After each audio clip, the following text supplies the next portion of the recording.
Manfaatkan waktu luang di sela-sela kesibukannya melaksanakan program TMMD ke-110 Kodim 0813 Bojonegoro. Anggota Satgas sempatkan belajar buat jajanan tradisional asli desa sasaran TMMD, yaitu getuk Itali. Banyak cara untuk menambah wawasan di lingkungan TMMD ke-110 Kodim 0813 Bojonegoro, seperti yang dilakukan anggota Satgas, Kopral 2 Anang Yuni Susanto, di mana di tengah kesibukannya mendukung kegiatan sasaran fisik, masih sempatkan belajar membuat jajanan tradisional warga Jatimulyo.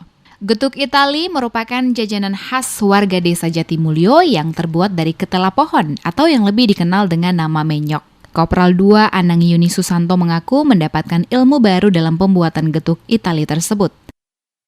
Getuknya berasal dari ketela pohon.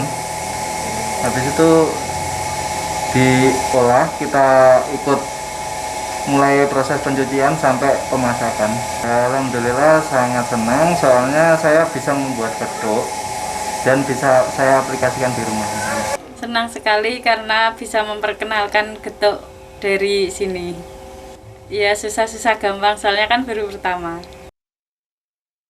Tias, warga desa Jatimulyo ini mengaku cukup bangga turut mengenalkan pembuatan jajanan tradisional desanya kepada anggota Satgas. Dengan demikian, secara tidak langsung mengenalkan kuliner getuk Itali yang berbahan baku ketela pohon atau menyok kepada masyarakat yang lebih luas lagi.